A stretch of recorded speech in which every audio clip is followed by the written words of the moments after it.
My next guest is a perfect example of not allowing her past to define her future. The pain of abandonment, sexual and physical, emotional abuse is all part of her story. Welcome, Krystle. Hi, Maggie. It's so nice to be here again with you. Oh, it's so great to have you. So you grew up, you say, wanting to live up to people's expectations of you. Yeah, I was the kind of child that really was an overachiever. I worked very hard in school, but mainly the focus was to gain the approval of my family members or teachers or people around me. I didn't really like myself very much, so I felt like I had to always be proving myself to everybody around me so that they would like me, because I knew that if they liked me, I felt that that made me more valuable. Yeah.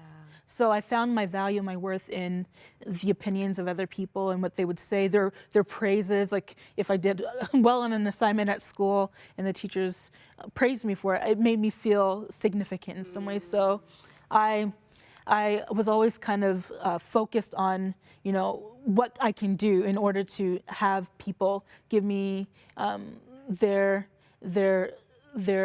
approval of me and that let me know that they were okay with me. Yeah.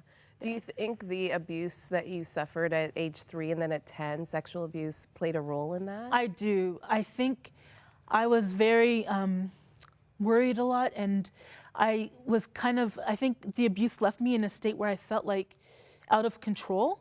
So throughout my life, I know I've had an issue with wanting to try to control situations or people around me, and I do believe that the abuse contributed to that. So for me, you know, achieving good grades in school or doing well in an activity that I was involved in meant that I can control the people around me so that they could, so that I could have their affection. I wanted affection so much, and I knew that that was my way of getting it.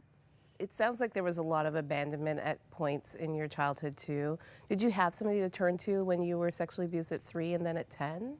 I don't remember exactly what happened when I was 3. I know that my mother did her best to take me through some, I guess, proper care, like counseling and therapy. So I know that I did get some care in that way, but for the most part, I don't think it was really dealt with to a great extent, and I don't think that it maybe really needed to be, because I was very young. Yeah.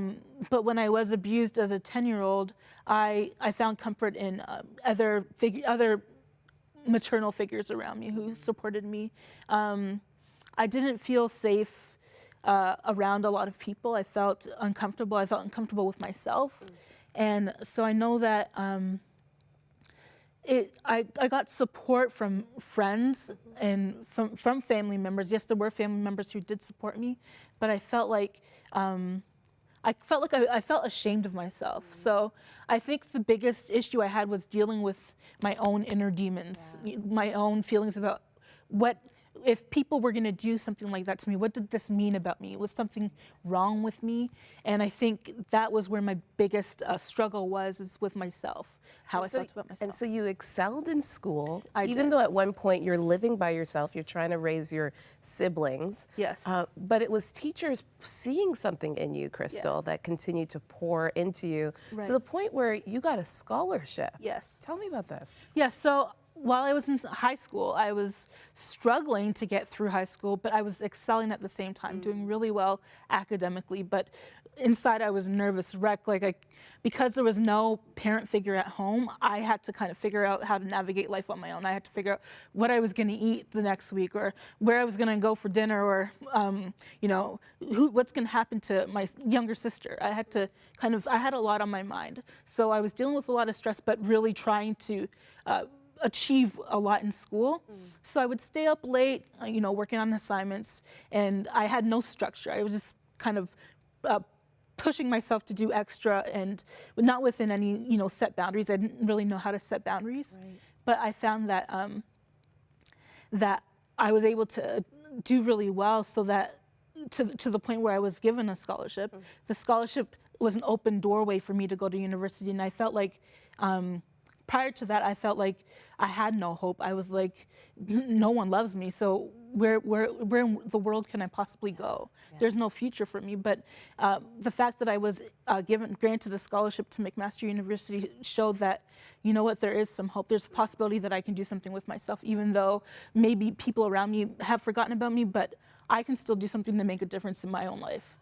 Okay, we're going to take a quick break, but when we return, things seem to be finally working out for Krystle. But in fact, she says she entered into a living nightmare. Stay with us.